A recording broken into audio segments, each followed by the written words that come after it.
How are you doing today? I'm doing great, and how are you? I'm doing good also. That's good. Let's talk about Dolton. Oh, let's talk. What does this community mean to you? This community means a lot to me. When I moved here, I met a lot of great people, built a really solid bond with the neighbors. And there were times that I could have easily left, but I stayed because I truly love the community and I love my neighbors. It's hard to get good neighbors. And when you got neighbors that's like family, it's priceless. That kept you in this community, the neighbors, the community feel, the family feel. Yes. How long have you lived here? I've been here 17 years now. 17 years. Yes. And what made you choose Dolton out of all the other Southland communities or the city? What made you come to this location? Well, how I came to this location, well, first through marriage. My husband, his mother, unfortunately, she passed away. She was dealing with some health issues. So in order for us to be able to take care of her, we had to find a house. So we found the home here. We moved her in so we can care for her 24/7. But unfortunately, she had to go into a nursing home, and from there she transitioned. So we end up keeping the house. Yeah. Dolton's in the news a lot lately. When you hear the stories, when you hear about them, you see them, how does it make you feel? It's really disappointing because we have been national news, not for a good thing. It's been a really bad negative thing.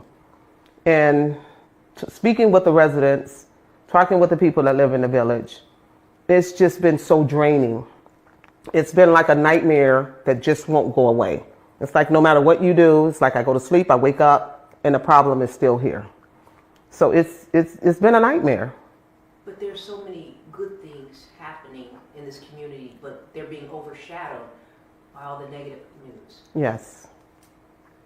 Do you think you can change that? Most definitely. I have the personality. I have the wherewithal. Of course I can change it. I jumped in the race to change it. You know, we have to change the narrative. We don't want people to see us that we're just this community that's constantly suffering or living in poverty, because it's far from what the image that has been put out on the internet. You have a lot of working class people here. You have a lot of retired people here. Just on this block alone are working class people. So to put that image out that the average person only makes like $25,000 or $20,000 a year is false. It is an excellent community with good people. We just need a change in leadership that's going to bring the morale back, that's going to build this community back up, make it a place that's happy for the people to live at again. How long did you think about, you know what, I need to be in this race. I need to be, I'm that person. Did it take you long to figure that out? Did you say, you know what, I'm running? Well, actually, some years ago, it just came to me and I was like, you know what, I'm going to run for mayor. And to be honest, I was like, it was going to be either Dolton or Harvey. But I'm like, I'm here in Dolton. And then when all this stuff started to transition, something inside of me said, now is the time. If you don't get in here and fight for the people and fight for what's right, who else will do it? So this is why my hat is in this ring, because I'm truly fighting for the people. I don't have any ulterior motive. I'm not looking for anything to gain. I will see a community that could be great. You know, I live here. I don't like having to go into other communities and taking my resources to them. I like to be able to go downtown and to shop at a store, or to shop at or go to a nail salon, or shop at the pet store, and keep those resources here in the village. You know, once you hit a certain age, you're like, hey, you know, it's all about comfort. And why can't we have this? And I shouldn't have to take my resources over to the neighboring suburb when I can have it right here. So I got in this race to build this community back up. You're running on an independent party. What is the name of your party? It's Rebuilding Dolton. Rebuilding. Why did you choose to run as an independent? Because when I look at the Democratic and the Republican Party, when I do my research and I look at the characters of a lot of these politicians, I don't want any part of it. You know, I'm a free thinker. I like to think on my own. I don't like to be boxed in. I'm a type of girl that thinks outside of the box. Don't box me in. There's a lot inside of me, and there's a lot for me to give and offer to the community. So independent is the only way to go. Yeah. There are a lot of issues that, Lori Lightfoot was hired by majority of trustees to look into. A lot of issues that she brought to light. Any of those issues really stick out to you that you think really need to be paid attention to or focused on? Well, definitely the finances. When you look at the deficit and you look at bills not being paid, you look at the mismanagement of money, that is one of the main things that we truly have to focus on. You have to manage your money. You got to budget your money. You got to, you got to live not beneath your means, but you got to live within your means. So that's one of the main issues is the budget and transparency. I hear a lot of people say transparency, but are you really telling us the truth as far as to what's going on with the village? And honestly, I think not. There's a lot that's really going on that the people really don't even know. And it's important to be transparent. When I do things, I like to sit down and say, look, here's the books. This is where we're at. This is what we spent. This is what's coming in. And this is what's going out. And I believe when you have full transparency and you tell the people, then they don't mind getting behind you and rallying with you and being there for you. But you have to really, truly be transparent. You have to. That's the only way it's going to work. Some other issues that residents have talked to me about is Village Hall being closed off. You have that little area you do your business. And then also, it's going on, several months that the police department hasn't had a police chief. Yeah. Especially with the Village Hall. There's days I've had to go take care of business and I feel like, oh God, I'm in a 4x4 box. Like, make this stuff make sense. As far as the police department, we have to get a chief that's going to build the morale of the officers. I've spoken with so many officers and the morality is so low. And I'm a firm believer when you build a morale, you make it a safe space for them to work. And then you have to build the bridge and close the gap between the residents and the police officers. They have to understand one another. And then there's another thing when I talk to officers, they're mentally so frustrated. And this is one of the things we need to do. We need to make sure we take care of the mental health of our officers. Because a lot of them are stressed. And I am a police officer's mother. So I understand it. And with my daughter, I have her once a month. We have a mental check. I create a safe space where you can come, you can sit, you can talk about the issues, you can talk about the things that you're dealing with on the job. You get a chance to release. Because a lot of these officers, they go out on the street, they're under so much stress. So by the time they get to that person that they're dealing with, they're just ready to offload their frustration. So we have to make sure we keep the mental health of our officers up to par. With that in mind, the fire department also, they're working no contract. Again, some of the things you may want to look at when you get in office, yes. But is that something else that you... Oh, yes, most definitely. Because if your fire department, your police department, those are the main entities that you want up and running. You want to make sure those guys are taken care of. You want to make sure their pay is correct. You want to make sure their 401ks, all the benefits that come along with it, because they are the heartbeat of the community. If the house catch on a fire and we don't have firemen, we're in bad shape. So the police department, the fire department, those are major entities that must be taken care of. Lori Lightfoot said, her investigation found these things, these problem areas, but she feels, that this community can get back to good government and can right the ship. Is that what you can do? Yes.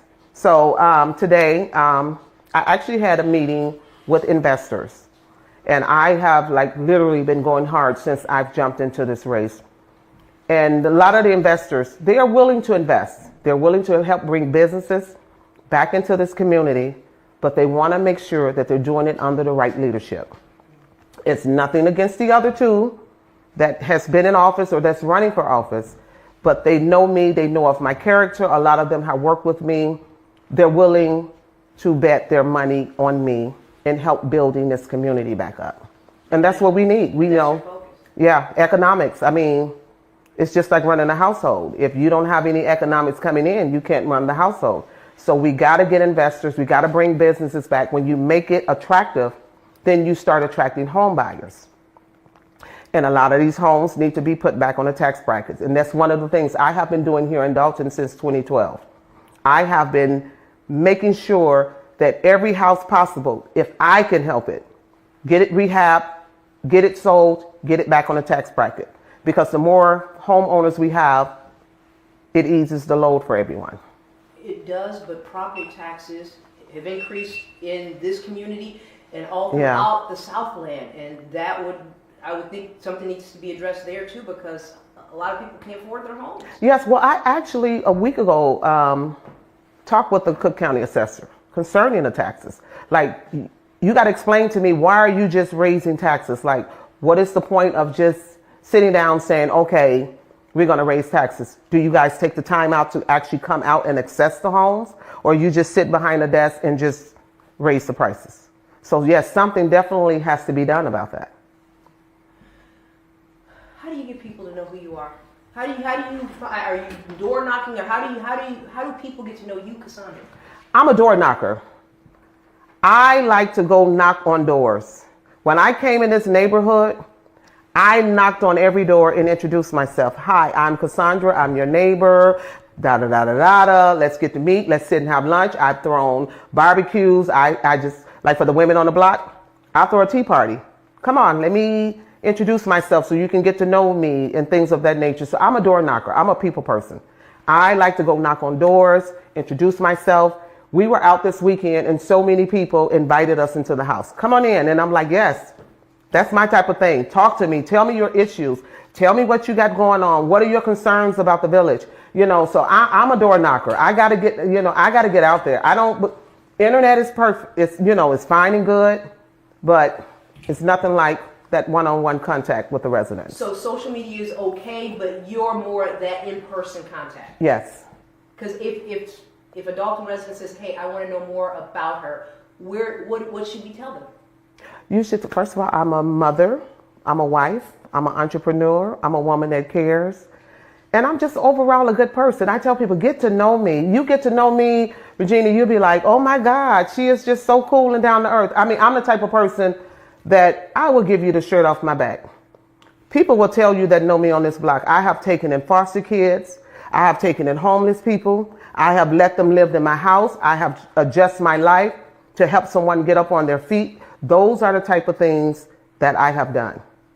And I have worked in this community. My hands has literally been on 5 houses in this block. This house right here, when our neighbor passed, I bought the house from the son so it wouldn't just not sit, so it can be back on the tax bracket. I was willing to work extra hours, do whatever I had to do to make sure that this house stayed on the tax bracket. And you did a lot of the work, all the work. You did some of the physical work as well. Yeah, I'm a contractor. I did like 99.9% of the work. I'm that type of girl. You see me like this, but when it's time to work, you see me with a headband, the construction boots on, you see me with the tool belt on. I get in there and I get the job done. Yeah, and that's what I do. April 1st is the election. You're going to be doing a lot of door knocking up until then. Yes. Every weekend throughout the week, I'm out. I know Dolton is kind of divided up in like 4 zones. And each zone, each weekend, I'm going out, knocking on doors, passing out flyers, addressing the issues of the people. And I want people to feel safe. I want you to get to know me. Forget about what you hear on social media. Forget about what you see on the internet. Get to know me for who I am. Sit down and have a conversation with me. I'm an open book. I have nothing to hide. Yeah, I'm an open book. My next question, I have to ask you this. The meetings can be a bit wild sometimes. Do you go to the meetings? If so, why or why not? I go to the meetings, but I'm the type of person, I like to be productive. I don't like my time wasted. Because one thing about time, and I'm getting older, you got to maximize every moment. So when I go to these meetings, and a lot of times I feel like they're a waste of time because you get nothing accomplished. So sometimes it's like, I'd rather have a hammer in my hand, or I'd rather have my chef jacket on. I'd rather be producing, So I'll go to the meetings, but when it's not productive, I can find something else to be doing. Yeah, I'd rather come out and cut the grass of the whole block than to be sitting in a meeting and watching them argue and fight back and forth and point the finger, and at the end of the meeting, nothing gets accomplished. And then who suffers? The residents. Finish this sentence for me. Dolton is being rebuilt by Casundra Hopson-Jordan and Denasha Harris for the Rebuilding Dolton Party. It's going to be rebuilt. That's my goal. I'm going to rebuild this village. And I am that type of mayor. As I told someone the other day, you will see me out there cutting grass. You will see me out there planting flowers. That's the type of mayor I am. Listen, behind the desk is good, but I'm the type that, listen, if the neighbor or resident called me and said, I need help with something, I'm that one. I'm in the car. I'm there at the house. I'm getting it done. Because that's just the type of person I am. I'm military. You know, we don't just sit around and we go out in the field and we get it done. what branch? Navy. How many years? I was in 6 years. I did 4 reserve, and then I finished out, 4 active, and then I finished out with the reserve. I was in doing the Gulf War. Thank you for your service. You're welcome.